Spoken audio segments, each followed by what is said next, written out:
Boa noite, pessoal.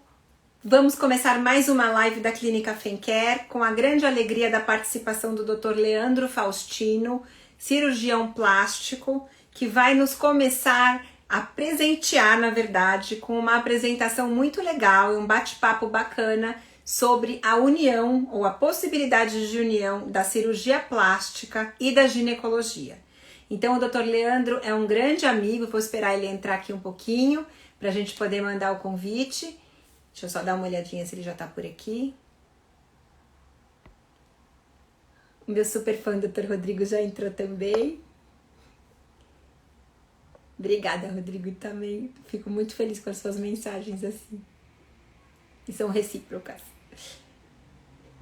E vou tentar esperar aqui o convitinho para mandar para o Leandro. Bom, contando um pouquinho da história enquanto o Leandro não entra, ou pelo menos aqui não aparece para mim que ele tenha entrado, a gente tem uma história engraçada porque nós trabalhamos juntos há um tempo atrás, dando aulas para médicos aqui em São Paulo e, consequentemente, houve uma aproximação e o Leandro é um colega muito bacana, super experiente, que tem feito um sucesso muito grande, a clínica dele também tem crescido bastante. E, consequentemente, a gente achou que unir os esforços nesse bate-papo seria bastante interessante para as mulheres, porque a cirurgia plástica ainda tem uma série de dúvidas, uma série de mitos, e o ginecologista acaba tendo que responder alguns deles, tá? Então, a ideia da nossa live hoje justamente vai ser tentar entender se tem espaço para a gente começar a juntar, se é possível, se pode ser feito, se põe a paciente sob algum tipo de risco, ou se na verdade são procedimentos que deveriam ser feitos completamente em separado. Além disso, a gente tem as novidades da cirurgia plástica, que são bastante interessantes, é um campo que cresceu muito, muita coisa mudou. Então o Brasil é super pioneiro na cirurgia plástica. Eu tô esperando só o Leandro ver se entra aqui para poder mandar o convitinho para ele. Ah, ele até já entrou. Então vamos ver se eu consigo pegar aqui.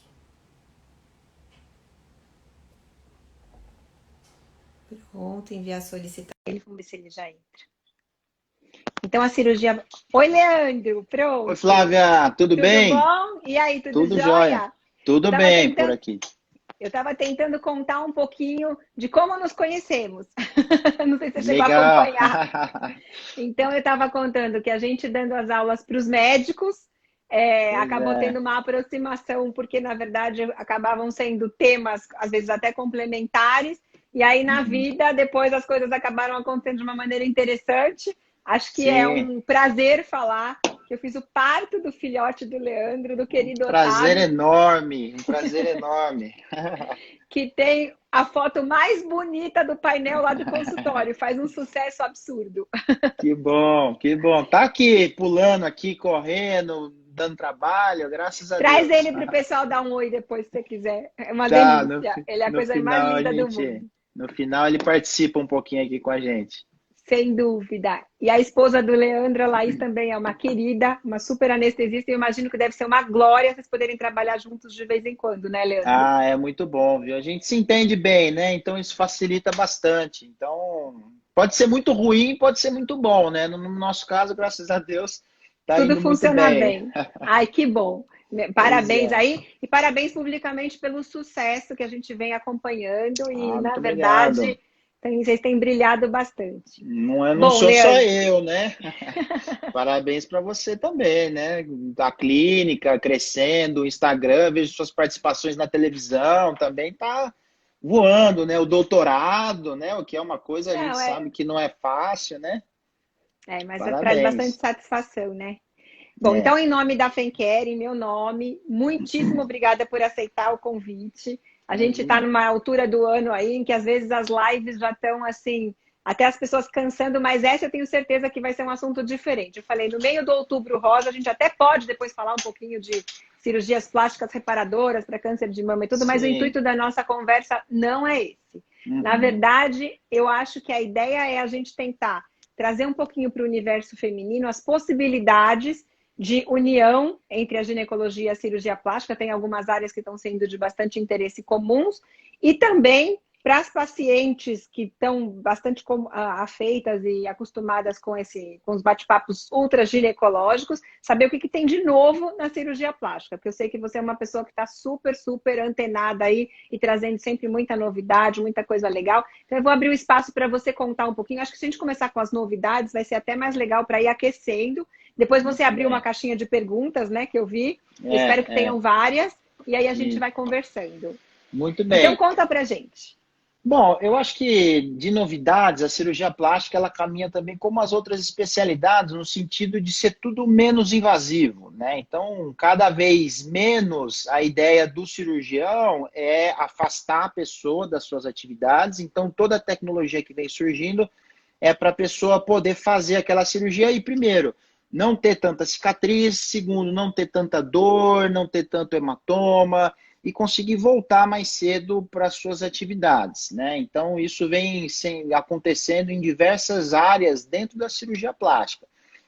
Notoriamente, a gente vê na área de contorno corporal, né, as novidades da lipoaspiração, várias tecnologias novas de lipoaspiração, aparelhos novos para tratar flacidez de pele.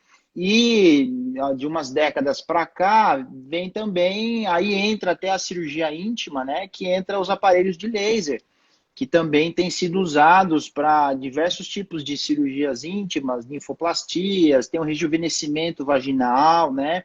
Com os endolasers. Então, o que eu vejo é sempre caminhando nesse sentido, tentar fazer uma cirurgia menos agressiva, e com o uso de tecnologias. Então, eu acho que, principalmente na parte ginecológica, eu vejo muito isso hoje, de tentar rejuvenescer, né, a região vaginal, melhorar a lubrificação através de estímulo de colágeno, né, seja com laser, seja com preenchedores. Hoje tem bioestimuladores de colágenos que nós, cirurgiões plásticos e a dermato também, a vida inteira usou no rosto, por exemplo, sim, mas já se começa a usar, né, na região vaginal. E eu acho que está caminhando nesse sentido aí. Eu acho que esse é um passant assim, das novidades da área, viu, Flávia? Você sabe que isso é super interessante. Eu respondi essa semana uma entrevista que vai sair numa revista de grande circulação, justamente sobre como tem sido a relação das mulheres com os órgãos genitais femininos, e se isso mudou alguma coisa. E é claro que mudou, na verdade, se eles já estão imaginando fazer uma reportagem, é justamente porque sabem que mudou, né? E existem pesquisas mostrando que mais de 50% das mulheres estão descontentes em algum grau com o aspecto da sua genitália. Consequentemente, antigamente isso aí era uma coisa que não era nem pensada, depois elas passaram a ficar descontentes, então o caminho natural é buscar soluções para isso, né? Então, claramente, se a gente tiver espaço para ter técnicas mais avançadas, com uma tecnologia melhor, e que permitam uma recuperação mais rápida, um retorno mais rápido para as atividades e tudo mais, eu tenho certeza que vai ser um campo que vai ganhar muito espaço. Sem dúvida. E eu acho que os médicos também vão acompanhando essa demanda, a gente vai sentindo, né? E aí também vai se juntando com as empresas, a parte da indústria da tecnologia, para ir dando vazão a essa demanda. Realmente é uma demanda que a gente vê crescendo mesmo. Sem dúvida. E, Leandro, me fala uma coisa, do ponto de vista do cirurgião plástico, porque eu vou contar do outro lado, né? O ginecologista, paciente tem lá alguma questão de saúde, que eventualmente precisa fazer uma cirurgia, e sempre, eu vou falar assim, 95% delas falam assim, ai, doutora, já que vai fazer essa cirurgia, não dá para aproveitar e tirar um pedacinho, um pouquinho de gordura, e não dá para refazer não sei o quê, e assim por diante. Parece aquela coisa de aproveitar, né? Sim, então, hoje em dia não falam mais aproveitar a anestesia, mas é aproveitar a ocasião, ou aproveitar que está afastada do trabalho, que vai fazer repouso, assim por diante. Então, do ponto de vista da cirurgia plástica, é possível a associação dos procedimentos? Quais os critérios que vocês usam em termos de duração de cirurgia, até que ponto é seguro, ou dali para frente, o que já passa a ter um risco maior para paciente? Flávia, é o seguinte, isso eu ouço muito no consultório também, eu chamo de JAK, né? Exato. É o JAK, tô lá, vamos fazer tudo. Eu vou fazer nariz, vou fazer linfo, vou fazer pálpebra, vou fazer lipo. O critério que a gente usa, o principal é realmente o tempo cirúrgico, né? o tempo cirúrgico, quanto maior, mais risco tem. Então, um limite razoável de tempo cirúrgico, a gente fixa ali ao redor de 4 horas. 4, 5 horas é um tempo razoável. Acima disso, principalmente risco de trombose e embolia começa a aumentar bastante de maneira exponencial, né? Existem até algumas tentativas estatísticas de colocar, se eu não me engano bem, eu acabei de escrever um livro sobre trombose agora, um capítulo de livro de trombose, e em um dado momento uma revisão colocou que um aumento de 2%, 5% a mais em cada hora extra de cirurgia, né, de risco de embolia. Então a gente tenta limitar o tempo cirúrgico. Na plástica, além do tempo cirúrgico, a gente tenta limitar a extensão da cirurgia. Então a gente sabe que a extensão e alguns tipos de cirurgias estão mais relacionados a problemas, seja de infecção, seja de trombose, etc. Então, particularmente, lipoaspirações muito extensas, né, corporais, de tudo, braço, mama, abdômen, costas, a gente tende a não associar com muitas outras coisas. A abdominoplastia é uma cirurgia que tem um risco maior de trombose e embolia, e pelo deslocamento, pela exposição, né, tem um risco maior de infecção também. Então, a gente tenta usar esses critérios para não associar muitas coisas. Então, fazer uma cirurgia íntima, a cirurgia íntima, primeiro, é uma cirurgia mais rápida, né? A gente, independente, existem vários tipos de cirurgias íntimas, mas a gente não vai passar muito mais de 1 hora e meia para fazer. É uma área localizada, então não vai ter uma agressão, um processo inflamatório muito grande no organismo, né? E também não é uma cirurgia tão profunda, que a gente vai deixar a paciente em risco de embolia gordurosa, por exemplo, esse tipo de coisa. Então, a gente pode sim associar, né, as cirurgias íntimas com diversos outros tipos, desde que a gente mantenha todo o procedimento ao redor desse tempo aí, né? 5 horas, mais ou menos 6 horas. Então, é comum a gente fazer uma lipoaspiração e uma ninfloplastia, por exemplo.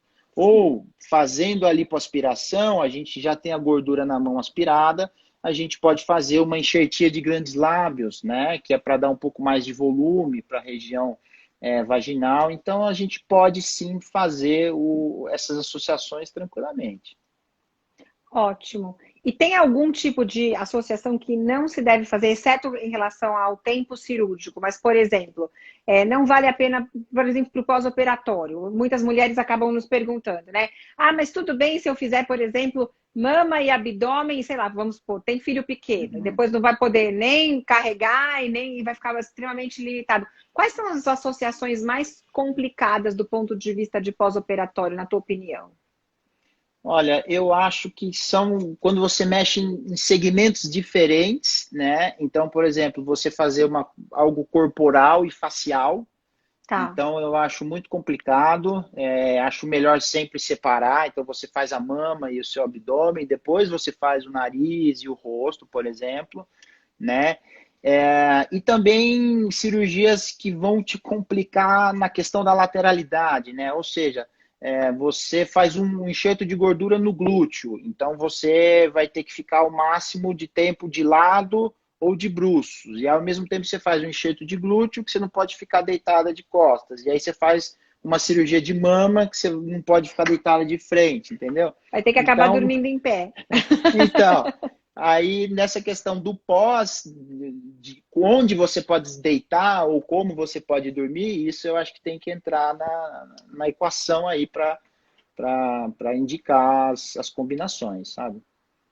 Perfeito. Aí outras dúvidas que as mulheres sempre têm, que eu acho que vai ser legal da gente abordar.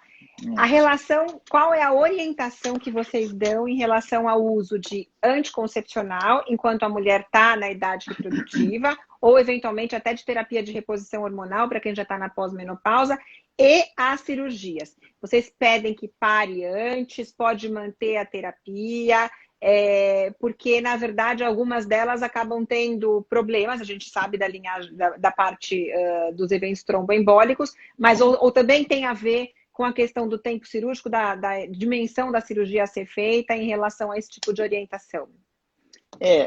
Me parece que o uso de anticoncepcional oral, ele talvez até seja um fator de risco independente para ser trombose mesmo. Então, independente do tempo cirúrgico, antigamente eu até dizia, olha, cuidado com o anticoncepcional, não suspenda, mas cuidado que os antibióticos podem alterar. Então, eu já antigamente dizia para associar outro método, né, essencialmente algum de barreira. Atualmente eu peço para suspender. Então eu falo, olha, nós vamos fazer 2 ciclos antes, né, um mês antes suspende, faz a cirurgia e volta dali a 30 dias, que é quando o Sim, risco de eventos tromboembólicos já está bem bem minimizado, mais. né? Então, hoje em dia, essa é a minha recomendação. Suspende antes, espera um mês para voltar. E aí, claro, usa outros métodos, né? Não, perfeito, porque a gente tem que alinhar também a recomendação da ginecologia, que às vezes as Uhum. pacientes ouvem opiniões contraditórias e ficam mais inseguras em relação à orientação, né? A Sim, gente pede exatamente a mesma coisa. Para qualquer tipo de procedimento cirúrgico, independente do procedimento ser plástica ser ou qualquer longo. outra cirurgia com uma outro tipo de mobilização, a gente sempre recomenda a suspensão dos métodos contraceptivos hormonais Uhum. orais ou extra-orais e Ou assim por terapia. diante, né? Aham. Ir para a reposição hormonal na pós-menopausa, teoricamente a recomendação seria a mesma, mas as Mesmo. pacientes normalmente estão recebendo doses menores de hormônios, então o Uhum. hormônio, a quantidade de hormônio que a gente usa para uma reposição hormonal é infinitamente menor do que uma dose para contracepção. Então, também daí, Uhum. dependendo da quantidade, do tipo de reposição hormonal que essa mulher estiver fazendo, dá para voltar um pouquinho mais cedo. Mas eu acho que essa É, recomendação acaba sendo importante. e eu acho que aí entra uma questão de perfil da paciente, né? A paciente mais que está numa terapia de reposição hormonal, então seguramente ela tem ali mais de 50, 60 anos, é o perfil de paciente que vai fazer geralmente uma blefaro, né? Uma cirurgia de pálpebra que está com um pouquinho caída, ou até uma cirurgia de rosto, que é o facelift, que são cirurgias que dentro da cirurgia plástica são as que menos têm problemas tromboembólicos. Então, talvez nessa parte específica dê para a gente relativizar um pouco, realmente as doses são menores, a agressão também é menor. Se a paciente disser que fica muito sintomática, né, suspendendo, talvez dê para usar um anticoagulante e tal, fazer uma cirurgia mais rápida e manter. Aí é questão que dá para avaliar caso a caso. Isso. Então vou dar uma boa noite para a Dione, que está nos assistindo, uma paciente lá do consultório, e perguntou, Dione. e no caso do Dio Mirena? Dione, com relação ao Mirena, você pode ficar tranquila, porque o Mirena é uma liberação local de progesterona, e o grande vilão para dessas questões de trombose é o estrogênio. Então, o Mirena não precisa ser removido, por exemplo, antes de uma cirurgia plástica, ou seja lá de que ordem for. Ele é autorizado para qualquer situação, porque ele não desencadeia os eventos tromboembólicos. Muito bem, é muito localizado, né? Não, ali não tem grande tipo de problema. Leandro, e na verdade, assim, no dia a dia de vocês, quais são, assim, daí agora as curiosidades para a gente falar um pouquinho do dia a dia do cirurgião plástico? O que Uhum. tem de mais interessante em relação, assim, o que as mulheres mais pedem para fazer? A gente tem a ideia de que é mama mesmo, na opinião de vocês? Ó, no geral, estatística da Sociedade Brasileira e Americana de Cirurgia Plástica, o primeiro e segundo lugar é sempre mama e lipo. Isso, um ano é mais mama, outro ano é mais lipo, fica sempre variando entre essas duas aí, né? Em terceiro lugar, tá ali a abdominoplastia, brigando no quarto lugar com a mastopexia, que é o levantamento da mama, né? Então, se a gente for pensar, primeiro e segundo lugar é a cirurgia de mulher jovem, né? Via de regra, ou seja, prótese primária de mama, ela só quer colocar uma prótese e fazer uma lipo, e aí terceiro e quarto lugar são as cirurgias, né, das mamães que já tiveram filhos, a mama já cedeu um pouquinho, então aí é levantar a mama e tirar o excesso de pele. A linfoplastia, por exemplo, ela está ali entre os 10 primeiros também, né, das cirurgias mais realizadas. Mas a sequência basicamente é essa: é mama, lipo, abdominoplastia, aí vem rosto, nariz e possivelmente a nifoplastia aí na sequência. Basicamente é Per- isso. Perfeito. E entrando então por essa linha, daí vem a próxima pergunta. Então a mulher está lá, teve o seu segundo ou terceiro filho, completou a sua estrutura familiar e está querendo fazer a plástica, porque na verdade a gente sabe que o organismo feminino vai sofrendo bastante, né, do ponto de vista estético, conforme vão tendo esses ciclos gravídicos puerperais. É rara a mulher que não fica com nenhum tipo de souvenir depois de 2 ou 3 gestações, né? É. E aí elas querem começar a fazer as correções. Qual o período ou qual o intervalo depois de um parto, por exemplo, vamos supor que ela já passou pelo período da amamentação, que estaria recomendado? Vocês têm um prazo mínimo para que ela volte ou possa começar a fazer esse tipo de correção cirúrgica? Quanto tempo a gente espera? Ó, Flávia, não tem um número exato, né? Mas o que a gente mais considera, primeiro, se está amamentando ainda, né? Então ninguém vai mexer numa mama numa uma pessoa que está amamentando. E segundo, o pós-operatório é questão de pegar peso, né? Então, se ela, beleza, já parei de amamentar, então teoricamente, se você parou de amamentar, você já pode operar, né? Perfeito. Agora, dependendo do relacionamento que ela tem com o filho, meu filho não sai do meu colo, fica o dia inteiro no meu colo, bom, é melhor não operar uma mama, que você vai ter pontos na mama, você vai precisar fazer força com o membro superior, né? De repente, uma lipoaspiração de abdômen. Meu filho não sai do meu colo, mas eu quero só tirar um pouquinho da gordura no abdômen. Dá para fazer, né? Então, via de regra, depois de amamentar, né? E aí, quanto tempo depois, aí é questão de conversar mesmo com a paciente para ver como está o estilo de vida dela. É uma questão mais individualizada, sabe? Não, perfeito. Mas normalmente, então, assim, após o término do período de amamentação e desde que a vida esteja permitindo um pós-operatório tranquilo, a É gente já isso. pode Já liberar pode a paciente operar. para a cirurgia, né? Já, já. Leandro, e outra questão muito frequente, em relação ao peso. O paciente está lá, Hum, procura vocês, porque hum, não está contente com sua silhueta, mas a gente aham, sabe, enquanto ginecologista, ou está evidenciando um sobrepeso, às vezes até uma obesidade já instalada, e a paciente uhum. está lá, tipo assim, já vai querendo saber, porque eu estou querendo fazer as plásticas, assim por diante. Qual tem sido a posição dos cirurgiões plásticos hoje em dia em relação àquele dilema? Porque era um dilema antigo. Primeiro mandava perder um monte de peso, que às vezes ela É, nunca é, conseguia perder, e é. depois operava. E aí ela passava Uhum, frustrada pelos dois lados, porque não conseguia perder o peso e a cirurgia não chegava nunca. Mudou uhum. alguma coisa nesse cenário? Não, não mudou. Aí eu digo assim, existe a teoria e a prática, né? O que diz a teoria? Primeiro, pacientes acima do peso, elas tendem a ter um resultado pior, né? E tendem a ter mais complicações. Isso não mudou, Sim. isso é fisiologia, sem dúvida, isso continua valendo. A cada salto de obesidade, né? Então, de pontos de corte de IMC, né? Que é a relação de peso com altura, a gente tem riscos ali subindo, né? Então, você passou do MC de 30, você vai ter mais risco de infecção, mais risco de seroma, mais risco de trombose. E isso vai aumentando ao ponto de que uma pessoa com peso ideal para operar é uma pessoa com obesidade grau 2, que é MC acima de 35, ela tem às vezes 11 vezes mais risco de ter um seroma numa abdominoplastia.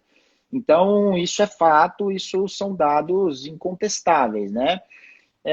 O que acontece é que aí depende um pouco do cirurgião, né? Então, tem cirurgiões que se deparam justamente com esse dilema, né? Pô, mas eu vou mandar minha paciente emagrecer, ela não vai emagrecer, e aí vai operar com outra pessoa. E aí eu vou mandar ela emagrecer, a paciente não vai operar comigo. Então eu vejo colegas colocando esse nosso limite ali de MC de 30, jogando um pouquinho mais para frente, estão operando pacientes com MC de 33, já vi pacientes sendo operados com MC de 35, né? Para o pessoal ter uma ideia, por exemplo, o MC de 35, mais ou menos é uma mulher com 1,60 m e quase 90 quilos, ou 95 quilos, né? Uma pessoa bem acima do peso. Então, a gente vê isso acontecer. O que é a minha orientação? Eu sempre, eu não opero pacientes com MC acima de 30, independente da cirurgia, né? Até se for uma otoplastia, de repente dá para a gente pensar, né? Uma cirurgia de orelha. Mas coisas que eu faço muito, lipoaspiração, prótese de mama, não opero, né? Lipoaspiração principalmente, porque a gordura residual é muito grande, vai sobrar gordura, né? Por mais que eu faça uma lipo de 6 litros, 7, 10 litros, vai sobrar alguma coisa e a paciente vai ficar insatisfeita. Então é o que eu digo para as pacientes, eu falo, olha, você está acima do peso, parece uma coisa muito chata que eu vou te falar, mas é mais chato ainda para você se você operar com sobrepeso, acima do peso, e depois você ficar insatisfeita, que é o que fatalmente acontece. A gente vê colegas operando muitas pacientes acima do peso que tem um índice de retoque e volta muito para fazer os retoques de lipoaspiração, porque operou fora do peso ideal. E aí submete a paciente 2, 3 vezes a uma cirurgia, a uma anestesia, o que não é muito correto também, né? Então, basicamente é isso aí. Pacientes com pesos normais ou no máximo sobrepeso, né? Então, vamos colocar aqui 10 quilos acima da altura. Então, se você tem 1,60 m, se você estiver pesando 70 quilos, 75, ok, talvez ainda dê para fazer alguma coisa. Mais do que isso, é muito ruim. A cirurgia vai ficar ruim e você vai estar sendo submetida a riscos desnecessários. Então, para uma paciente, vamos ver se a gente está, se eu entendi. Uma paciente que está com um sobrepeso importante, a gente vai continuar com aquela mesma norma. Primeiro, vai ser orientada a perder peso e o máximo que ela conseguir, correto? E aí depois a gente vai fazer os retoques das plásticas. Agora, e a regra para a cirurgia, para pós-bariátrica? Como é que funciona? Eu tenho várias pacientes no consultório que acabaram fazendo diversas tentativas, diversos tratamentos, acabaram não surtindo efeito e chegaram no ponto de necessitar da cirurgia bariátrica, que, como todos nós sabemos, consegue trazer uma perda de peso considerável num tempo bastante rápido, inclusive, né? Como é que é esse critério? Daí chega um determinado momento que ela começa a se ver flácida e aí vocês têm que esperar o contrário. Até quanto que espera ela perder de peso para poder começar a fazer as cirurgias, ou a gente já pode começar a ir consertando a partir de um determinado momento? Não, o ideal é esperar perder todo o peso. A única regra mais prática, mais fácil e mágica para se guardar é assim, peso estável a 3 meses. Ponto. Perfeito. Entendeu? Por quê? Porque muito se discutiu, não, só pode operar depois de 1 ano da bariátrica, não, só pode operar depois de 15, só pode operar depois de 12 meses, só pode operar depois... Quantidade de tempo depois da cirurgia bariátrica varia de paciente para paciente. Tem paciente que perde 70 quilos em 9 meses e estabilizou. Para ele é aquela estabilizada. Então, com 12 meses de cirurgia bariátrica, esse paciente já vai poder fazer a cirurgia plástica. Tem paciente que leva mais tempo, então isso é muito variável. Então, o que eu sempre digo é isso aí, olha, 3 meses de peso estável, independente se foi 1 ano depois da cirurgia, se foi 2 anos depois da cirurgia. Um detalhe que tem nisso, que gera muita confusão, é que esse peso estável admite uma variaçãozinha, né? Sim. Então, a gente fala ali de 10%, né? O que já é uma variação razoável. Então, assim, eu fiz a bariátrica há 5 anos. Pô, há 5 anos, com certeza esse peso já está estável, né? Ela não vai mais perder nada depois de 5 anos. Mas ela está ali com 60 quilos, passou a pandemia, ela foi para 66, né? É uma variação normal, é uma variação razoável. A gente não considera essa variação ainda o processo de perda de peso. Então, ela estava com 60, foi para 54. Tudo bem, já estabilizou. Aí a gente opera. Porque a cirurgia plástica pós-bariátrica, basicamente, é retirar o excesso de pele, né? E se a gente tira o excesso de pele hoje, e aí a paciente perde mais 15 quilos, bom, vai sobrar pele de novo. Aí eu vou ter que fazer mais cirurgia, e o que é mais difícil ainda, né? Porque aí, de repente, eu não vou conseguir fechar, enfim, isso causa problemas. Então, basicamente é isso aí, 3 meses de peso estável, ponto.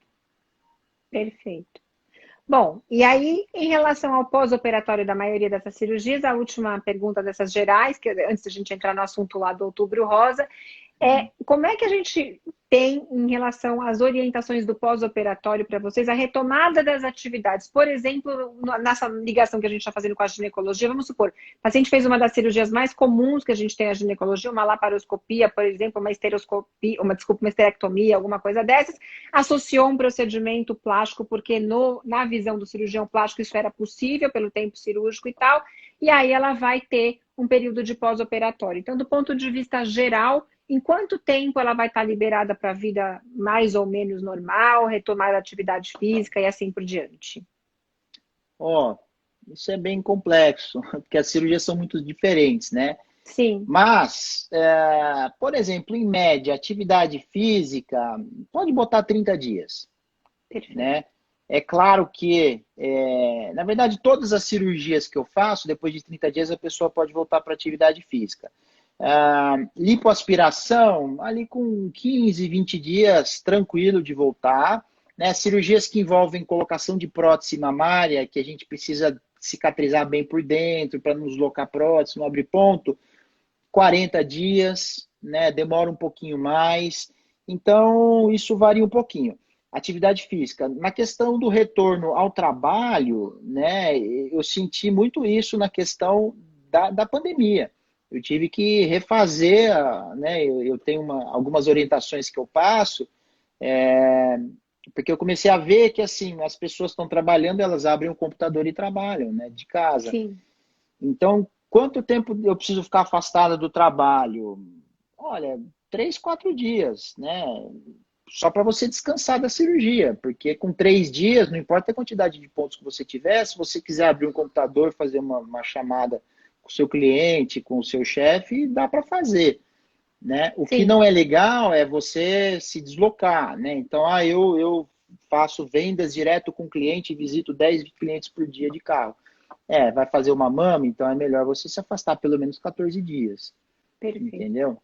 Então Não, é bem variável, bem variável. Eu vou dizer de 7 a 40 dias, mas em média o que eu perfeito. digo é assim, se tem muitos pontos e próteses, 30 dias. Se tem poucos pontos e não tem prótese, 10, 15 dias está ótimo.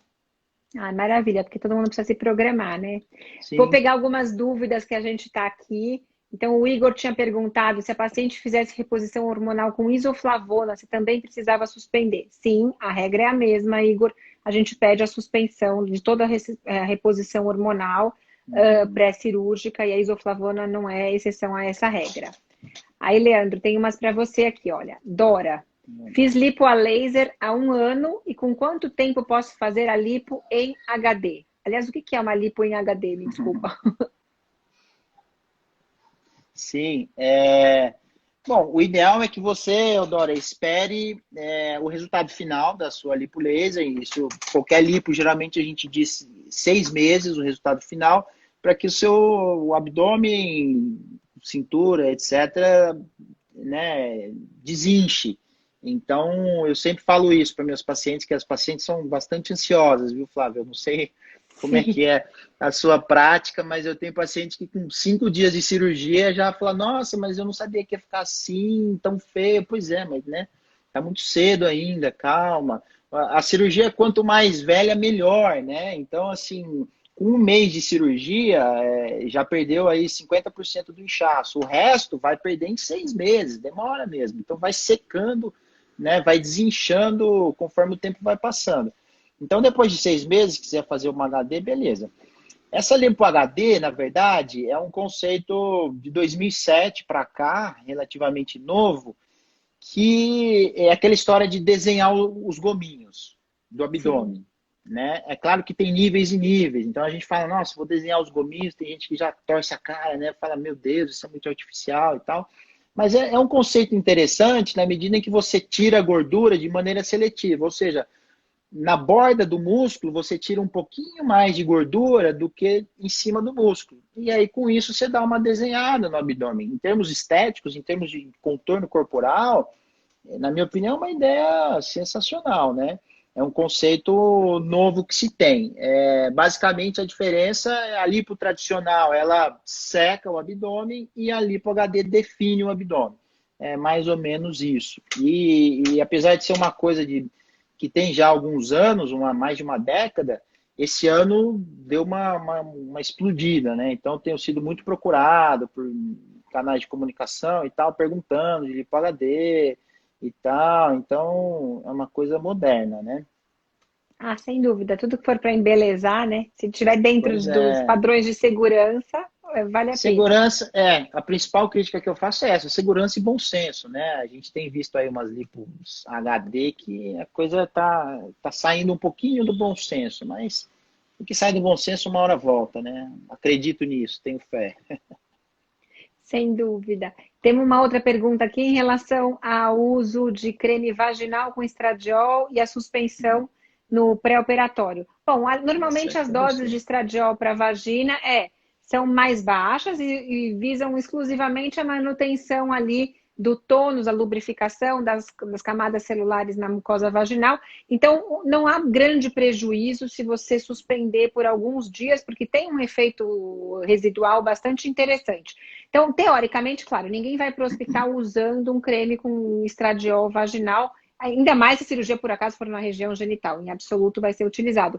Mas, provavelmente, ali com uns 15 dias, mais ou menos, ele já pode ser retornado no pós-operatório. Aí tem uma outra pergunta para você, Leandro, que com 29 dias de abdominoplastia já pode voltar a trabalhar? Acho que isso você já até respondeu, né? Mas eu vou deixar você falar de novo. Tranquilamente, se tiver tudo bem, claro, né? De repente teve um seroma, se abriu algum ponto, aí é outra história. Mas numa evolução normal, 29, com 15 dias eu já estou liberando, tranquilamente. Ah, excelente. E aí, outra pergunta super comum. Vocês recomendam cinta pós-operatória? Porque a gente, depois de cesárea, pessoal, tem que usar cinta? A nossa resposta como obstetra é, depende, mas o plástico não é bem assim, né? Como é que funciona a história da cinta? A cinta, ela, como a cirurgia plástica é uma cirurgia de superfície, né? Então mexe em gordura e na pele. Quando a gente faz a cirurgia, a gente incha muito essas regiões e a gente percebe que com algo compressivo, esse inchaço ele vai embora mais rápido. Isso definitivamente acontece. E vai mais rápido e desincha de maneira mais homogênea. Então, se você tem uma compressão mais homogênea, aquilo desincha mais bonito, entendeu? Então, eu sempre uso, né, a malha compressiva. Uma cirurgia que eu não uso, por exemplo, é rosto e nariz, né? Também não tem muito como, mas em geral, todas as outras cirurgias corporal, mama, a gente sempre usa algo compressivo por essa questão do inchaço. E aí a gente percebe que vira uma questão psicológica para os pacientes, né? Até quando a gente já passou o inchaço ou até quando o organismo já refez, né, a sua própria drenagem, ali ao redor do segundo mês, mais ou menos, as pacientes têm dificuldade de largar a cinta. Né? A gente diz, olha, pode parar de usar. Não, doutor, mas não vai estragar, mas não vai, não, pode parar. Ah, então eu vou parar só à noite, sabe? Tenta negociar, né? Falo, não, eu só vou parar durante o dia e tudo bem, então vai soltando aos poucos. Mas para nós é importante, sim, algo compressivo. E a parte de drenagem linfática, Leandro, como é que isso é orientado no pós-operatório de vocês? Olha, isso é uma grande questão, viu? Eu vou contar uma história rapidinho. Quando eu saí da residência, eu nem indicava drenagem linfática, né? Eu falava com alguns professores meus, também o pessoal, não precisa, às vezes uso, às vezes não uso, né? E aí eu comecei a indicar, comecei a ver que os resultados vinham diferentes, realmente, né? E eu comecei a perceber que não só o resultado melhora, mas a paciente se sente mais cuidada também. Então isso faz uma baita de uma diferença. E aí, hoje, eu tenho uma equipe de físio com a qual eu trabalho, que elas ampliaram ainda mais esse conceito de drenagem para um conceito amplo de pós-operatório. Né? Então, as fisioterapeutas hoje, de pós-operatório, elas não fazem só a drenagem, né? Elas fazem a drenagem, elas têm aparelhos para flacidez, elas cuidam de seromas, cicatrizes que começam a abrir um pontinho, elas têm laser, elas têm uma porção de coisas que acabam, é um conceito de pós-operatório mesmo, né? Um cuidado bem mais global.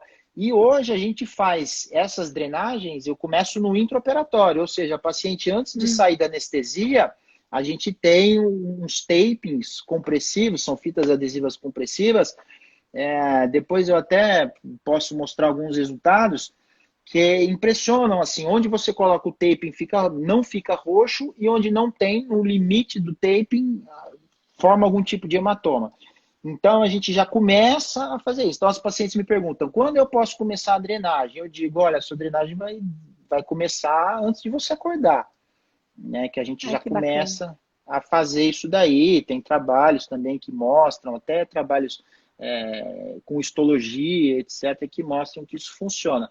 Então, acho fundamental, drenagens, um cuidado de pós-operatório, né? Ó, a Patrícia está assistindo a gente aqui também, é uma paciente recente, né? Fizemos aí, não tem nem uma semana, e está falando da segurança, né? Realmente traz segurança mesmo. Então, para mim Ai, é que fundamental esse trabalho. muito bem.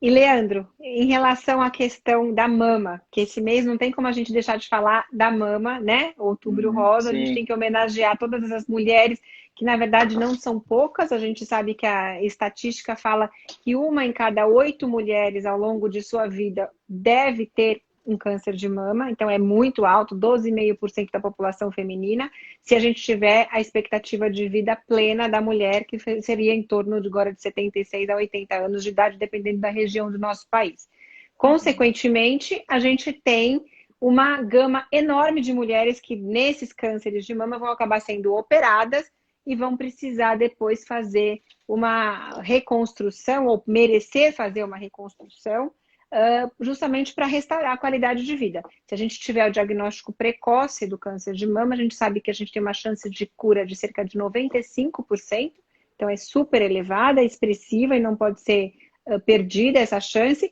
e que a reconstrução faz parte desse processo de cura, porque o objetivo é você restaurar o bem-estar uhum. integral dessa mulher, né?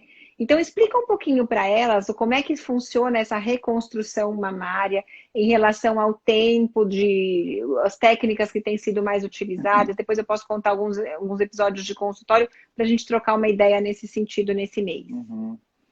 Ó, Flávia, a reconstrução de mama, ela basicamente ela pode ser feita, assim, via de regra, ela é feita para recompor alguma falta de tecido que foi causada por uma cirurgia de retirada do câncer. Ponto. Né? Essa falta de tecido pode ser em diversos níveis. Então, às vezes é um tumorzinho de 5 milímetros. Imaginem vocês que a retirada de mama não vai ser tão grande, né? Por outro lado, um tumor de 5 centímetros de uma mama, provavelmente essa mama inteira vai ter que sair, provavelmente vai ter que sair a pele também. Então, o primeiro passo para o cirurgião plástico é saber o quanto de mama foi perdido, o quanto de mama foi necessário ser retirado para que se garantisse que o tumor fosse tratável, né? Vamos dizer assim. Então, essa é a primeira questão. A segunda questão é quando que eu vou entrar, né? Quando o cirurgião plástico vai entrar para reconstruir? Aí que depende, né? Antigamente era mais comum as reconstruções tardias, então a gente tem as reconstruções imediatas ou as tardias, né? Antigamente a ideia mais comum era assim, olha, você vai tratar o seu câncer, você vai fazer sua rádio, sua químio, e depois que você, até lá você fica sem mama, né? E quando você resolver isso aí, você vem comigo e a gente põe uma prótese, põe um músculo, um retalho muscular, alguma coisa assim. A gente vem vendo, né, isso mudar um pouco, caminhando no sentido das reconstruções imediatas, né? Então, assim, vou tirar um pedaço da mama e vou continuar meu tratamento. Vou fazer uma radioterapia, vou fazer uma quimioterapia, mas até lá eu não vou ficar sem mama. Então, o cirurgião vai fazer uma reconstrução imediata, né? E aí vai depender se vai colocar uma prótese, se vai colocar vai tirar um músculo. Muito comumente se tira um músculo das costas com um pedaço de pele para cobrir uma prótese que coloca, né? Existem expansores, né? No caso de radioterapia, você pode expandir aquela mama primeiro, irradiar a mama e depois entrar com uma prótese. Hoje em dia é o que mais tem sido feito, ou seja, a questão estética ela vem ganhando mais importância, né, na medida em que a gente percebe que não é só estética, né, mexe muito com a imagem da pessoa. Aquela imagem que a gente tem antiga de uma pessoa sem mama é uma imagem mais chocante, né? Você vê uma pessoa, uma mulher sem as mamas, com uma cicatriz de fora a fora, aquilo vai trazer lembranças muito ruins para ela, é uma imagem mais chocante. Então, se você conseguir evitar essa imagem na cabeça dela, colocar uma prótese para ela seguir o tratamento com rádio, com químio, com certeza vai ser melhor para o paciente. Então, hoje em dia é isso que tem sido cada vez mais feito, a reconstrução imediata. Aí pode ser ou com prótese, se sobrou pele, imagine, é mais fácil você, sobrou pele, né? O câncer não pegou a pele. Então fica lá a pele, você coloca uma prótese e tá ótimo, né? Quando não sobra pele, o câncer pegou um pedacinho da pele, aí você vai ter que tirar a pele de outros locais para colocar ali. Então, o universo do raciocínio é basicamente Mais ou esse. menos isso. Perfeito. Olha, eu tenho É. umas dúvidas a respeito. Então, o Igor está perguntando qual a alternativa de reconstrução da mama fora o uso do grande dorsal e quando não se usa prótese. Ah, bom, tem várias alternativas, né? O grande dorsal é um músculo das costas, né? O latíssimo do dorso, aquele que o pessoal malha na academia, né? Fazendo assim. É um músculo, imaginem que você precisa tirar o músculo das costas e jogar ele para a região do tórax anterior. Então, isso a gente chama de retalho muscular, né? Essa é uma opção muito, muito feita, né? Porque é um músculo que está próximo da mama, então, e não gera grandes defeitos, porque existe uma outra opção, que é você tirar os músculos do abdômen, né? Que é o reto abdominal, conhecido como TRAN, para jogar para a mama, mas por outro lado, se você tira o músculo do abdômen, todo mundo já deve automaticamente imaginar, pô, o que vai sobrar lá? Não vai sobrar músculo naquele local, então vai ser gerada uma flacidez muito grande no abdômen, entre outros problemas. Então, uma das opções ao grande dorsal é o músculo do abdômen também. Hoje em dia também existem opções que a gente chama de microcirúrgicas, né? Então você pode tirar qualquer músculo de qualquer lugar, desde que você leve o vasinho que nutre aquele músculo, e aí você leva lá para o tórax, e aí você liga aquele vasinho do músculo em outro vasinho que já está lá no tórax, né? Uma coisa engenhosa, bonita, né? de ver e de se fazer. Tem esses retalhos microcirúrgicos que praticamente dá para você fazer em qualquer lugar, né? Esses são retalhos musculares, né? E hoje em dia, cada vez mais em desuso, porque, graças a Deus, com a conscientização, né? Não sei se eu estou errado de falar isso, até você pode complementar, Flávia, mas os diagnósticos sendo feitos mais precoces, né? As cirurgias têm sido menos agressivas, Menores, exatamente. menores. E aí você tem opções que não precisam de retalhos musculares. Então você deixa a pele, que são as cirurgias poupadoras de pele, né? Então você pode só colocar a prótese e cobrir com a pele, dar os pontos, eventualmente preencher com gordura. Hoje em dia a gente tem feito muito volume mamário com gordura, né? Uhum. E são muitas opções, realmente. Aí vale caso a caso, né? um simpósio inteiro, né? De Vira um opções para congresso. Pois é. Exato. E tem a Ana, uma paciente muito querida, que está fazendo uma pergunta que tem tudo a ver. Ela perguntou se a pele não fica danificada depois da radioterapia, se não seria melhor esperar para colocar essa prótese. Sim, a pele fica bastante danificada depois da radioterapia. E a prótese também. Então, uma opção que se tem, sabendo disso, são expansores. Expansor é uma prótese que você vai enchendo, ela fica com, né, uma bolsinha aqui na lateral, você dá uma injeçãozinha e vai pondo soro para você conseguir expandir aquela pele. E aí você expande a pele, faz a radioterapia. A radioterapia vai gerar o que a gente chama de radiodermite mesmo.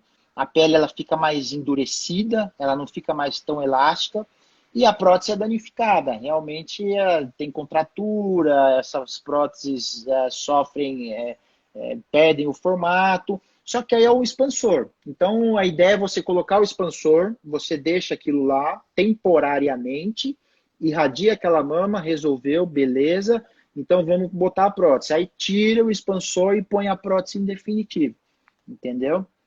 Porque a radioterapia realmente incomoda. Se você não expandir essa pele antes da radioterapia, depois que querer colocar uma prótese, vai ser um pouco mais difícil, porque a mama realmente a pele não vai expandir tanto.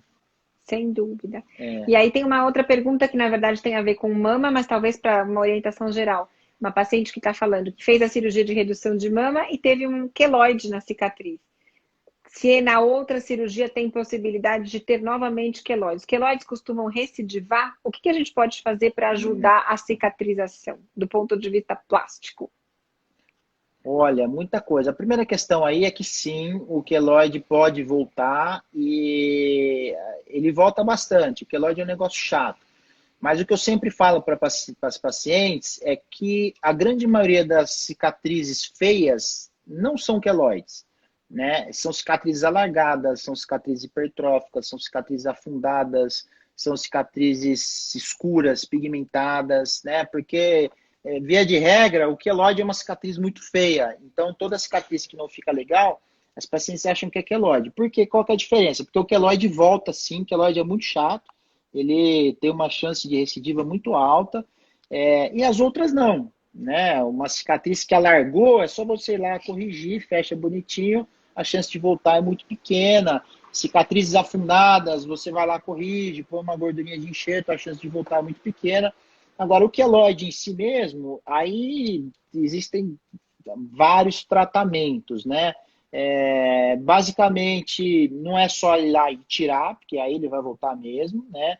A gente precisa fazer umas infiltrações para desinflamar esse queloide. Então, faz umas injeções de um material que é o corticoide, e depois a gente opera, e aí faz até uma espécie de radioterapia, né, que é a beta-terapia em cima daquilo ali. Aí a gente trata o queloide, a gente joga para uma chance de voltar aí de 10, 15%. Você vê que ainda é uma chance de voltar meio alta. Mas se a gente não fizer nada disso, se simplesmente entrar numa clínica, eu tenho um queloide, o cara vai lá, tira e dá ponto de novo, a chance de voltar é muito grande.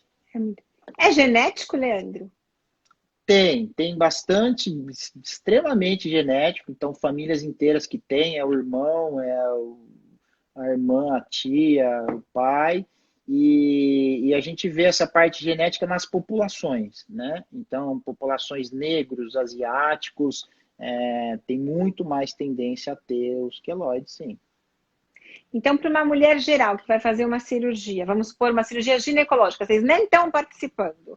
É uma cirurgia estritamente ginecológica. Quais as recomendações para uma boa cicatrização? O que ela faz para tomar conta ali e evitar uma cicatriz hipertrófica, um queloide, alguma coisa dessa, no que for possível ser evitado, né? Olha, primeiro, manter a cicatriz hidratada, né? E aí, por hidratação, existem várias pomadas, Kelocote, Cicaplast, Bepantol, óleo de rosa mosqueta, Cicatricur, óleo B-restaurador, enfim, tem várias opções, desde o mais barato até o mais caro. A primeira coisa é manter a cicatriz hidratada, ponto, né? A segunda coisa é manter ela limpa, né? Basicamente, aí o cirurgião vai ter que ir acompanhando mesmo, trocar os curativos frequentemente, né? A cada 2 ou 3 dias, lavar com soro, deixar a cicatriz limpa. Fora isso, existem alguns protocolos hoje em dia de laser terapia, né? Que aí é um mundo à parte, existem máquinas de laser, a gente tem um protocolo na clínica para começar no primeiro mês, né? Esses protocolos de laser, e o próprio laser existe também a intradermoterapia, né, que você, com o próprio laser, o médico consegue jogar fatores de crescimento, vitamina C e várias outras coisas na cicatriz. Isso sem dúvida ajuda, isso sem dúvida melhora o aspecto e evita problemas na cicatriz. Então, tem bastante coisa, o legal é ter alguém, né, que acompanhe mesmo, que esteja ligado aí nessas coisas. Perfeito. E aí veio uma pergunta que acabou de chegar que tem tudo a ver. É possível preparar a pele meses antes da cirurgia para ter uma boa cicatrização? Você sabe, por exemplo, que vai fazer uma incisão de Fanny-Steel, aquela que a gente faz para cesárea ou parecido com aquilo.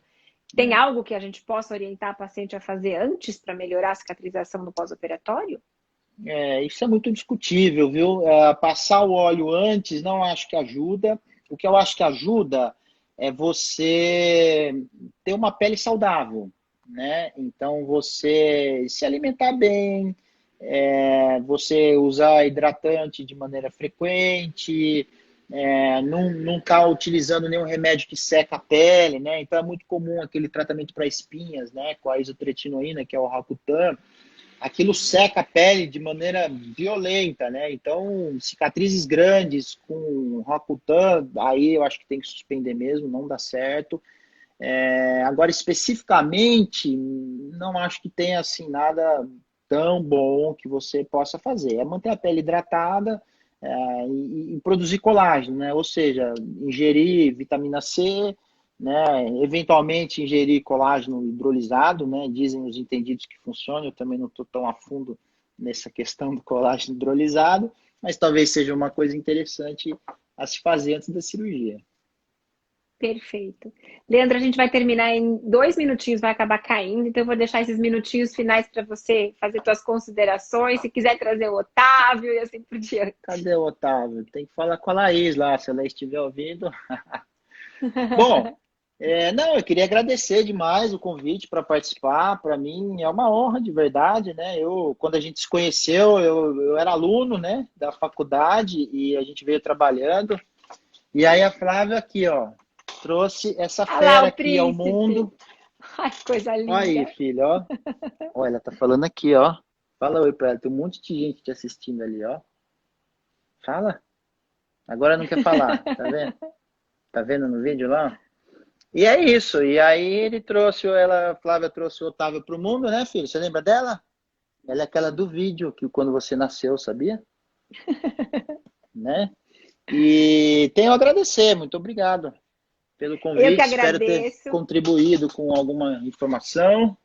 E sempre que quiser, tamo junto. Vamos falando aí de qualquer tema, qualquer coisa, vamos informar o pessoal. Sem dúvida, porque eu acho que todos esses cuidados unidos, sem dúvida nenhuma, garantem um sucesso do intra e do pós-operatório das pacientes. E tudo que traz uma satisfação para a gente enquanto cirurgião, seja lá na área que for, é a paciente satisfeita depois. Essa satisfação quer dizer, a gente trouxe um bom resultado, nós, enquanto ginecologistas, tratamos o problema que precisava ser tratado cirurgicamente, mas é aquela verdade. O que a paciente vê é o que está ali no dia a dia. Quando ela se olha no espelho, ela quer saber o que foi feito lá dentro? Sim, quer saber. Mas ela vai lembrar de tudo isso que está sendo visto ali por fora. Então é super importante todos esses cuidados.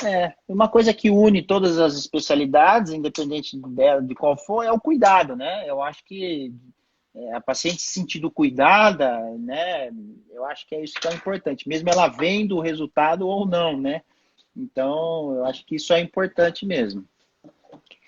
Muito obrigada a todo mundo que esteve com a gente, obrigada pelas perguntas, e a gente vai fazer um convite aí para uma próxima, se a gente puder daqui a algum tempo a gente marca uma outra, abre uma caixinha de perguntas alguns dias antes, para poder trazer aí as curiosidades e os cuidados para essas pacientes. Maravilha, obrigada, pessoal, muito obrigado. Leandro. Flávia, muito Boa obrigado, noite. Um beijo aí para toda a equipe da Beijos para todo mundo também. Tchau, tchau. Tá bom, tchau, tchau.